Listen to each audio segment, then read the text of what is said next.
Welcome back to DCS and welcome back to the DCS F-16 Viper. Today we're looking at an overhead landing. This is not a perfect example of the technique. I think sometimes it's more useful to look at an imperfect example than a perfect example. I think when you look at examples like, for example, Wags, when he demonstrates this, he makes it look really easy, and that comes from experience, that comes from practice. It can be a little bit dispiriting to see a video like that and think, well, that looks easy, and then you try it and it turns out it's a lot harder than you think, and it is a difficult technique. So don't be overawed when you're practicing this and it seems really difficult, because it is, and it's difficult for everyone. The people that are doing it well are people that have practiced it for a long time. In this video I'm going to go step by step and explain what I'm doing, explain the mistakes I make. There's a couple of mistakes in this in particular, but also explain what I'm looking for during the sequence. So when we start out, we're flying runway heading 300 to 350 knots. I would recommend being as close to 300 knots as you can. The difficulty that you're going to run into if you're going along at 350 knots is that first turn onto downwind is going to be more difficult. If you're flying at 300 knots, it's going to be easier to get tight on the runway. You don't want to be too far away from the runway when you roll out on downwind. As with flying a piston engine aircraft, flying patterns, you want your, in this case, left wingtip basically matching up with the runway. So you want it right on the runway, or as close to it as you can.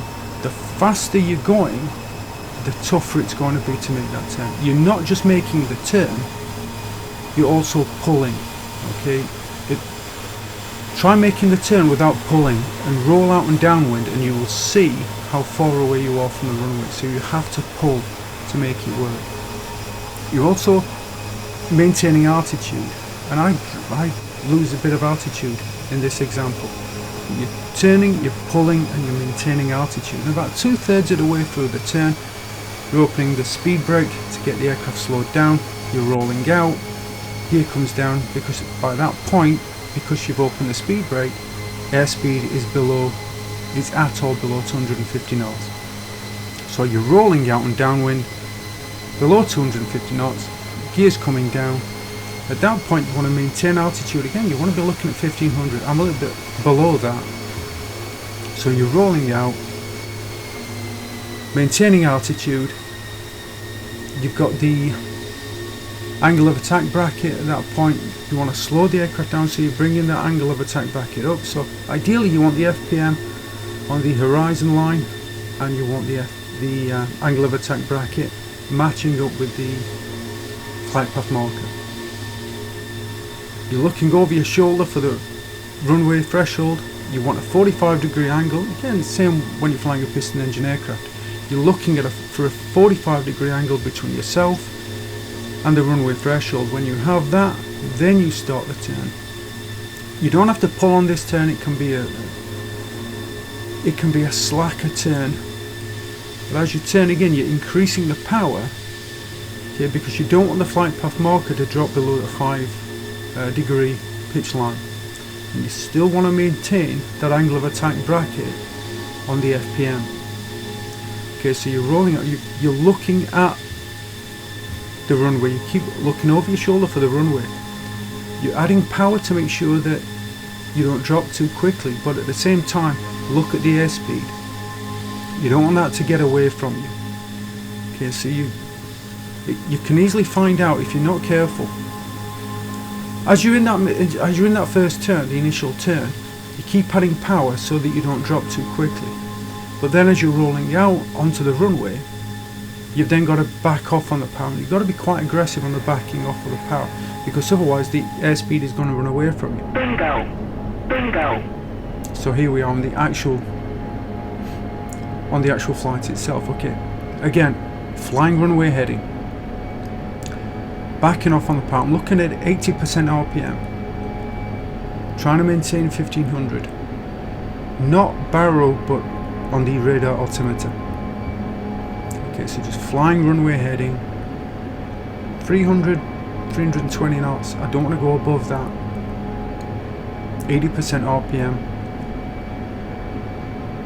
Now, in all the diagrams I've seen for this, you want to make your turn at the end of the runway. If you make the turn in the middle of the runway, you're giving yourself less time to get yourself straight for the turn onto final. When you get more proficient at it, by all means pull it back to the middle of the runway. See, I'm turning, trying to maintain altitude, pulling. This is a, this is a technique in itself. Trying to maintain altitude. Opening the speed brake, looking for about 220 degrees on the heading, then start the roll out. Gear comes down. Trying to get it to 1500. Look how close we are to the runway here. Now that's a reasonable position. See, that's exactly where you want to be, right there. See, the missile is right on the runway. So now we're trying to get that bracket up. Don't want to panic at this point and try to rush things, because you're slowing down anyway, so the bracket's going to come up to the FPM. Always checking over my left shoulder. Trying to maintain altitude, looking over my shoulder, looking for that 45-degree angle. See, we're starting to descend here and I don't want to descend, so I'm adding power to stop that descent, looking for 45 degrees, then turn. See, it's a slacker turn here, we're not as severe in the turn, not so much roll, but adding power here at this point so that we don't drop too quickly. We don't want to be, you're going to have to look at the side picture to see whether you're descending too quickly. But as we just relax this turn, pulling back on the power. As you're pulling back on the power, look at that airspeed. Make sure that doesn't race away from you. Now a couple of times you'll hear a tone, and that's me just over pitching it a little bit. Trying to roll out on centre line. Again, don't panic here, looking for that 2.5 degree pitch line. Getting that where I want it, then bringing the FPM up, pulling back on the power. Don't panic, don't panic, don't panic. The FPM is coming up to where I want it to be. The angle of attack bracket is coming up to where I want it to be. And that's pretty much exactly where I want it right now. Right an angle of attack, just over pitching it a little bit. Concerned about dropping too short, but that's perfectly fine. Now here I have an issue with aero braking. I find if you don't hold the gun cross at the 10 degree pitch line, it just comes down. It just, there comes a point where it's just coming down whether you like it or not. There's a very narrow window between 10 and maybe 12 degrees where you want to hold it. Any higher than that and you're looking at scraping the tail. Any lower than that, and the nose, as I said, just wants to come down. So those are the things that you're looking for flying this overhead landing. As I said before, it's not easy. You can't get frustrated with this because it is difficult. You're having to master a lot of things in quite a short space of time. Those two turns, in particular the turn onto final, that is a real challenge, and it takes a lot of control.